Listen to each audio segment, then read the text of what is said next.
2. 이상사회, 국가, 세계의 구조. 1. 인류 대가족 사회. 우리가 살고 싶은 곳은 하늘나라, 하늘나라에서 살고 싶다는 것입니다. 하늘나라에 경계선이 있어요? 없습니다. 하늘나라에서 쓰는 말이 둘이에요? 아닙니다. 인종의 차이가 있어요? 없습니다. 그럼 하늘나라는 무엇이냐? 사람은 전부 다 하나님의 품에서 태어났기 때문에 인류는 전부가 형제입니다. 하나님을 중심 삼고 보면 하나님의 아들, 딸이니까 전부 다 형제이고, 지상 천국을 중심 삼고 보면 백성입니다. 지상 천국의 국민이라는 겁니다. 백성이라는 것입니다. 완성한 사람은 어떻게 되어야 되느냐 하면 하늘과 더불어 세계적인 한 나라의 국민이 되어야 됩니다. 너는 어느 나라 사람이야? 여러분에게는 미국 사람, 독일 사람, 한국 사람 뭐 다 있지만 내 나라는 어디에 있느냐? 이 지구입니다. 이 지구가 내 나라입니다. 내 고향이 어디냐? 이 지구가 내 고향입니다. 난 국경 같은 건 모릅니다. 뭐 흑인, 백인 같은 것도 모릅니다. 전부 다 하나님의 자식입니다. 원리는 영원한 역사를 통해서도 변치 않는 진리입니다. 이것은 어떤 위인의 권세나 국가 권력으로도 변경시킬 수 없으며 세계도 하나님도 변경시킬 수 없는 것입니다. 과거, 현재, 미래에 걸쳐 변치 않는 진리라고 한다면 이것은 인간이 본래부터 바라는 이상적인 가치를 갖고 있음에 틀림이 없습니다. 이 원리에 의해 부활된 사람들이 국가를 초월하고 세계를 초월해서 하나가 되면 모두가 형제인 것입니다. 거기에는 백인도 없고 흑인도 없고 황색인도 없습니다. 흑인이라고 해도 피부색만 다를 뿐 모두가 똑같습니다. 뼈도 같고 살도 같고 피도 같고 마음도 같습니다. 피부색만 조금 다를 뿐인 것입니다. 그것은 기후와 환경 때문에 달라진 것이므로 어쩔 도리가 없는 일입니다. 소나무를 보십시오. 극한지대로부터 온대권으로 가면서 종류가 점점 달라집니다.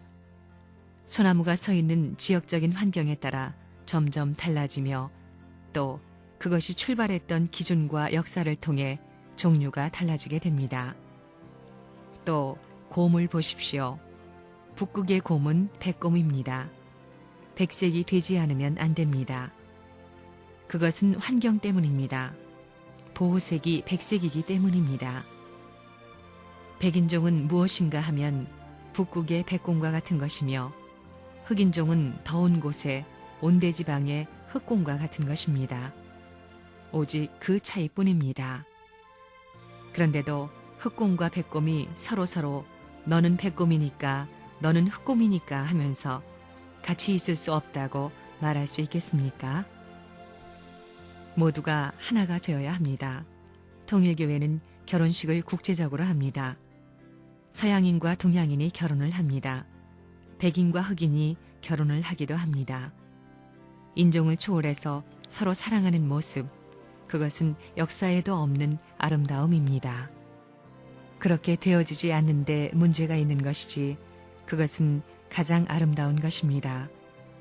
이런 주장을 호소하는 세계적 사상이 없으면 인류는 멸망하고 맙니다. 하나님을 중심 삼고 보면 인간은 모두 형제입니다. 하나님 앞에서는 모두가 하나 되지 못할 까닭이 없습니다. 미국의 건국 정신은 하나님 아래 한 국가입니다. 이것은 훌륭한 정신입니다. 또 지금 바로 그렇게 되어가고 있습니다. 만민은 그 살아가는 환경이 다를 뿐이지 인간이라는 점에서 백인이든 흑인이든 마찬가지입니다. 만일 어떤 사람이 흑인 여자와 결혼해서 살면서 흑인 아이를 낳고 그러다가 다시 백인 여자와 결혼해서 백인 아이를 낳았다고 하면 그 사람은 백인의 아버지도 되고 흑인의 아버지도 되는 것입니다. 즉, 그들의 아버지는 한 아버지라는 것입니다. 어떻게 해서든지 세계 인류가 한 아버지에 의해 태어난 한 형제라는 심정이 우러나게 하지 않으면 세계인의 통일은 불가능하고 만대의 규합은 불가능합니다. 전 세계의 인종이 하나 되는 가장 빠른 지름길은 국제 결혼밖에 없습니다. 두 가지의 전혀 다른 문화권과 환경으로부터 선택된 남녀가 하나님의 사랑에 의해 사이좋게 하나가 되어야 합니다. 이것이 완전한 조화와 통일인 것입니다. 이와 같은 이상을 실현하는 것이 우리들입니다. 위대한 일을 성취하기 위해 우리들은 거대한 사랑의 힘을 찾아야 합니다. 다만 최고의 사랑의 힘에 의해서만 그와 같은 힘을 발휘하는 것입니다. 사회의 움직임과 환경에 따라서 번농될 만한 사랑은 아닙니다. 최고의 사랑만이 국경을 넘고 인종의 경계를 넘고 문화의 경계를 넘고 지식의 경계를 넘는 것입니다. 앞으로 어떻게 세계를 하나로 통일시킬 것인가, 또 심정 교류의 터전을 어떻게 마련할 것이냐, 이것이 문제입니다. 그래서 선생님은 앞으로 총각 처녀들을 국제 결혼시키려고 합니다. 이것은 하나님이 원하시는 것입니다. 한국의 테두리 내에서 꼬부리고 앉아있는 그런 사람을 하나님은 원하시지 않습니다. 하나님은 당신의 이념권 내에서 모든 것이 이루어지길 원하십니다. 공산주의의 여자들은 노동자들과 결혼하는 것이 그들의 최고 희망입니다. 그러나 통일교회 아가씨들은 그 이상이 되어야 합니다.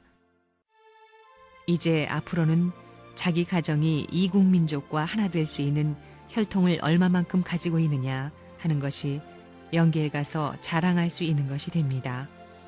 그러므로 앞으로 여러분의 아들, 딸들이 결혼할 때는 국제 결혼을 많이 해야 되는 것입니다. 앞으로 통일교회 처녀 총각들은 전부 다 국제 결혼을 해야 합니다. 남자나 여자나 태어났으면 한번 해볼 만한 것입니다. 하나님은 공평하십니다.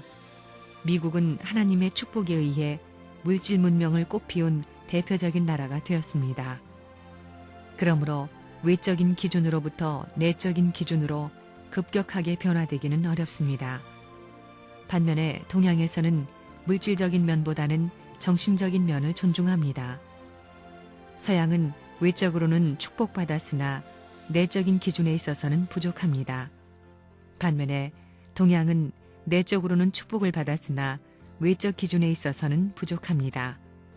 하나님은 이토록 공평하신 분입니다. 종교를 중심으로 정신면을 중요시하면 물질적인 조건을 박차버립니다. 동양은 정신문화를 중요시해 모두가 외적 기준을 박차버렸습니다. 그것을 서양 사람들이 주워 모았습니다. 미국을 비롯하여 서양의 많은 나라들이 외적으로 잘 살게 된 것은 동양의 물질적 조건을 모두 원조받아 서양 문명을 발전시켰기 때문입니다. 그러나 그것이 한계에 도달하고 있습니다. 그리고 동양의 정신 문명도 한계에 직면해 있습니다. 동양은 점점 서양 문명, 물질 문명을 요구하게 되었습니다. 서양은 또한 동양 문명, 정신 문명을 요구하게 되어 이것들이 서로 교체되는 시점에 서 있습니다. 바로 수수작용을 하고 있는 것입니다. 인간에게 있어서 제일 어렵고 힘든 길이 무슨 길이냐? 천국 가는 길입니다. 이 길이 제일 어려운 것입니다. 이 우주 가운데서 인간에게 제일 어려운 길이 어떠한 길이냐? 천국 가는 길이 제일 어렵다 이겁니다. 예수님이 천국 갔어요? 낙원에 가 있습니다. 천국 가는 대합실에 계시다 이겁니다. 그러니 그게 얼마나 어려우냐 이겁니다. 그러면 하나님은 천국에서 살고 있느냐 이거예요. 아니라는 것입니다. 그러면 역사 이래 천국에서 사는 사람이 누가 있어요? 하나님이 못 살고 그 아들이 못 사는데 누가 천국 가서 사느냐 이겁니다. 천국 가서 사는 사람이 있느냐? 없다는 것입니다. 그러니까 제일 어려운 길입니다.